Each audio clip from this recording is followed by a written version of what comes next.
But if you know me, you know I'm not afraid to say I can do better. I am sorry that my message was in the heat of the moment, because when I initially spoke on the topic, it really came from a place of care. I totally recognize that it may have impacted fans in a way that I did not intend, and I am sorry. This is the moment that we've been waiting for in women's basketball. It's way bigger than that. This is the moment that we've been waiting for in women's sport. Basketball for women is in flames.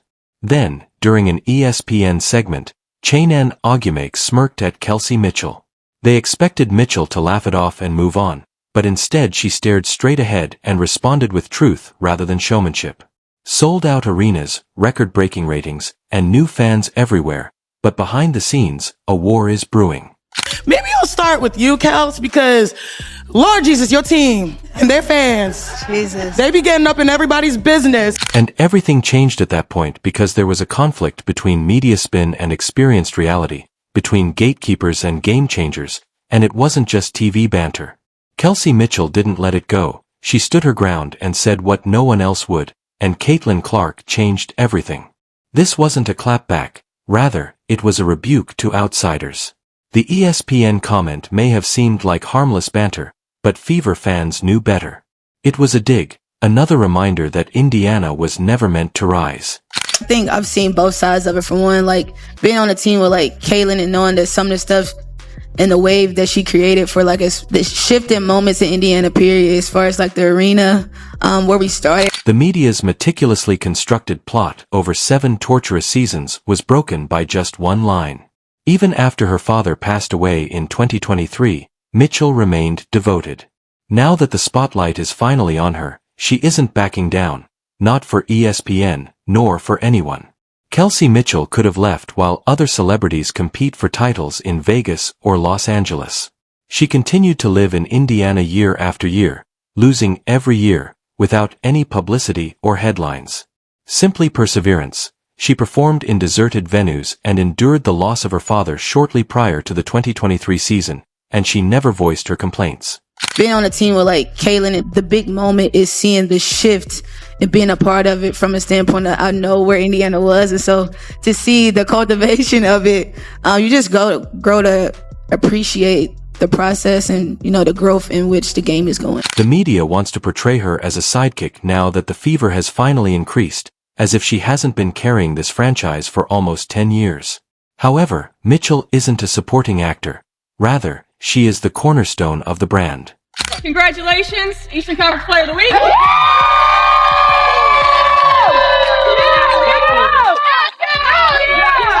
Fans are supporting her because she's succeeding now without ever changing teams or pleading for attention.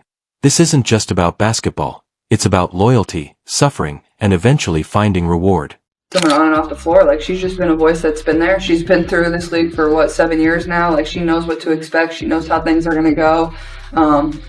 And I think more than anything, like we are just starting to understand each other much better. Like we could just make eye contact and she knows to go back door. She knows to come and get the ball. Like that just comes with playing with one another. So it's been a lot of fun for me. I mean, she's playing so well right now, just as good as anybody in this league. So I feel very lucky and fortunate to have her by my side. The entire room fell silent, the chin's smirk vanished, and producers most likely froze behind the cameras as Kelsey Mitchell stated, "The rise of women's basketball has a lot to do with Caitlin Clark." That wasn't just a compliment, it was a challenge for months. Instead of defending Clark out of loyalty, Mitchell was defending reality, the packed arenas, the record-breaking ratings, and the millions of new fans.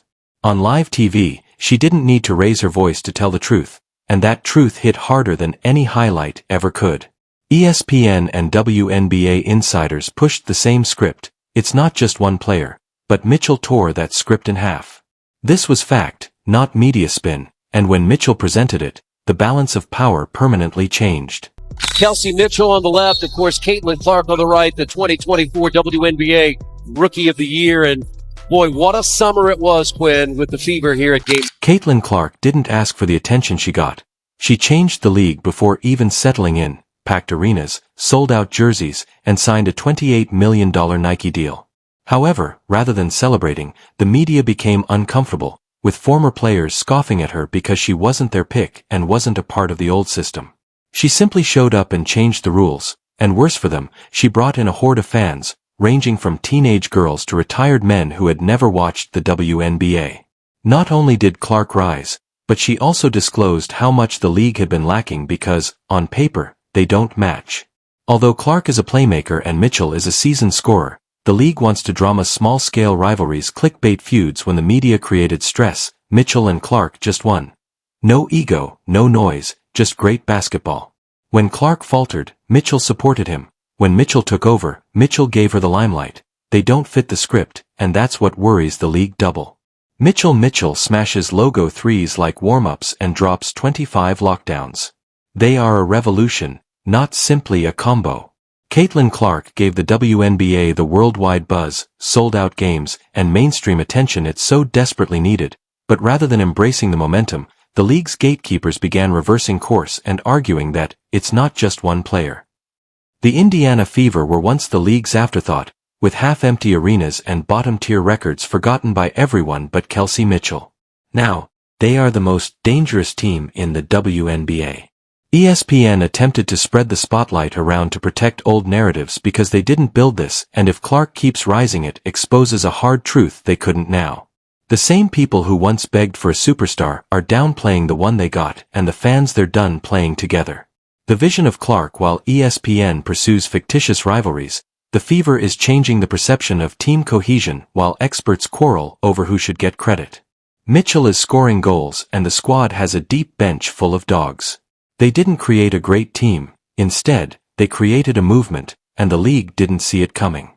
Who is the true MVP? Kelly Mitchell, the battle-tested veteran who never left, Caitlin Clark, the rookie who thrust the league into the spotlight, or their bond that's permanently changing the course because let's face it, the Fever aren't just winning games, they're shifting power every time the media downplays. Indiana just keeps winning. This isn't just a hot streak, it's the future, and it's happening with or without the media's approval.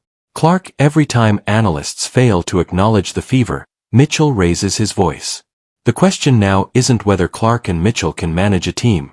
Rather, it's whether the league can handle the revolution they've started. If you're feeling the Fever, hit the like button and leave your MVP choice in the comments. Also, don't forget to subscribe because this story is only going to get bigger. This team isn't just changing the standings, they're challenging the system. Sometimes, the true strength of a team is not reflected in the scoreboard or the stats, but in the unbreakable bond shared between its players, a bond forged through struggle, sweat, and unwavering loyalty. In a league as competitive and scrutinized as the WNBA, criticism comes easily. Players are dissected, doubted, and debated by the media, fans, and even by their peers. And recently, when rising star Caitlin Clark faced a wave of unnecessary criticism, not for her game, but for things far more personal and pointed, the response didn't come from a press statement or a PR team. It came from within. It came from her teammate.